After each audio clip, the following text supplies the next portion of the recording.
Quarta-feira é dia de Capital Sustentável com o nosso notável especialista em sustentabilidade, Carlo Pereira. Hoje a gente vai falar sobre um encontro importante que aconteceu em São Paulo, uma parceria entre o Times Brasil CNBC e o Financial Times. Foi o FT Climate and Impact Summit Latin America 2025.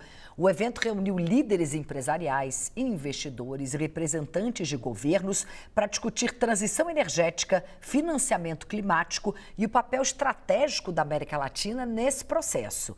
Quem também esteve lá foi Carlo Pereira, nosso comentarista, que acompanhou os debates e traz os principais destaques para a gente.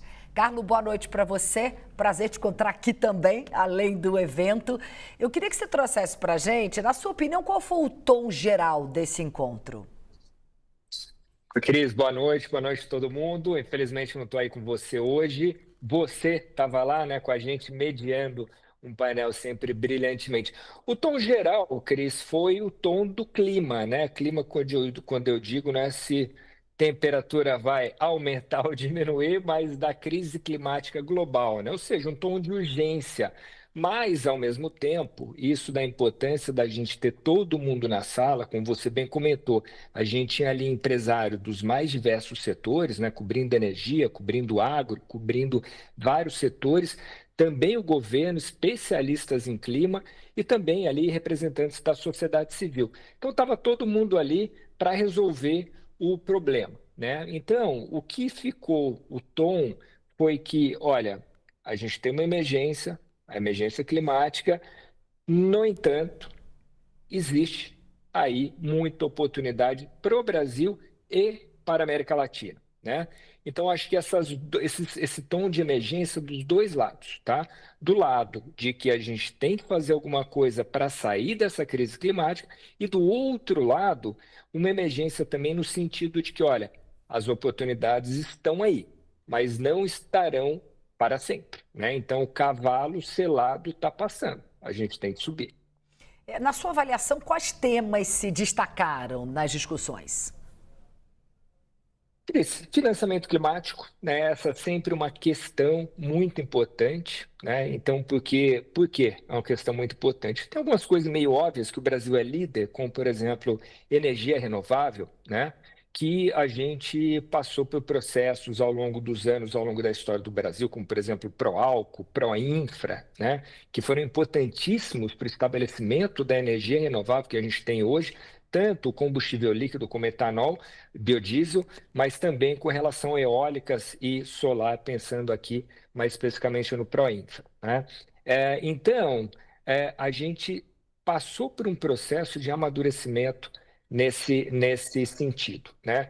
Agora, no entanto, para muitas outras coisas, né, a gente precisa, sem dúvida nenhuma, de maneiras de financiamento mais criativas, eu diria, né? Como, por exemplo, blended finance, né? Então, como é que a gente traz o recurso privado junto com um capital aqui de estímulo de governo, e não só de governo, mas também de instituições da sociedade civil, né, filantrópicas, eu quero dizer aqui, que sirvam ali como seed money, né, para acelerar o processo de adoção de novas tecnologias.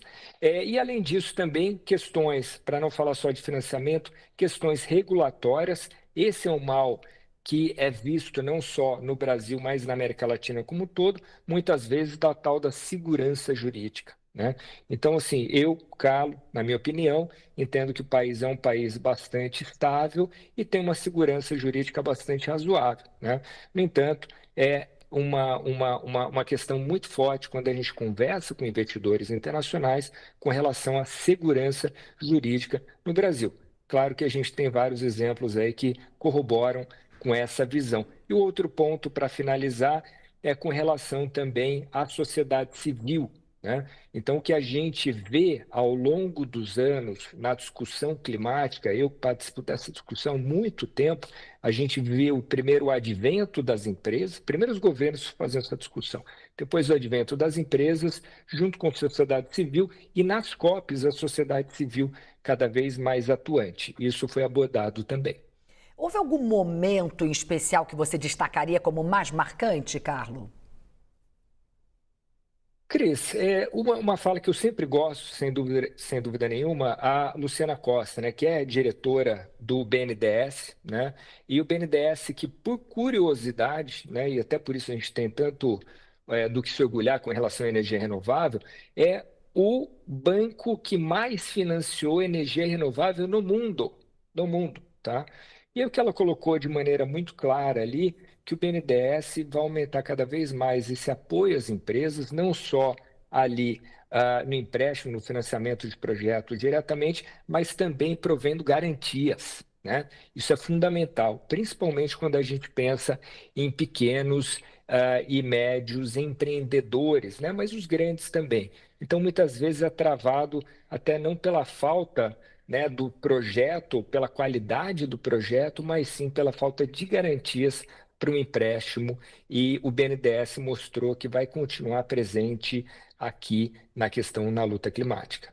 Olhando especificamente para o Brasil, qual é a grande mensagem que fica?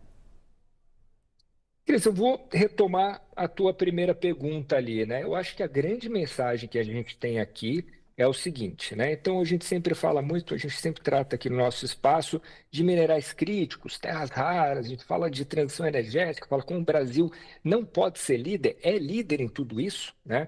Mas fato é que quando a gente compara, por exemplo, com países da Ásia, né? Enquanto eles já se desenvolveram muito fortemente em suas cadeias, em muitos dos pontos, né, a gente ainda tem muito a fazer. Né? Então, por exemplo, se o Brasil fosse o que é para energia renovável nas mais diversas áreas, e aqui eu estou falando, por exemplo, com relação a minerais críticos e a terras raras, sem dúvida nenhuma a gente estaria num lugar muito melhor e fazendo isso, a gente vai ajudar não só o desenvolvimento do país, mas vai ajudar a todo mundo na luta climática. E aqui um ponto para finalizar, que eu sempre faço esse comentário, Cris, que assim, a gente precisa fazer essa transição para uma economia de baixo carbono, tá? E não existe transição para o mundo de baixo carbono se o Brasil falhar. Carlo, muito obrigada. É sempre um prazer conversar com você. Enquanto o Carlo estava falando, a gente está vendo imagens aí exatamente desse painel que a gente falou do Green Deal, o Acordo Verde. Eu mediei ao lado do Michael Stott, que é o editor para a América Latina do Financial Times. E se você tiver curiosidade, eu não perderia se fosse você. A gente vai exibir na íntegra hoje às 10 horas da noite. Obrigada, Carlo. Até semana que vem. Obrigado.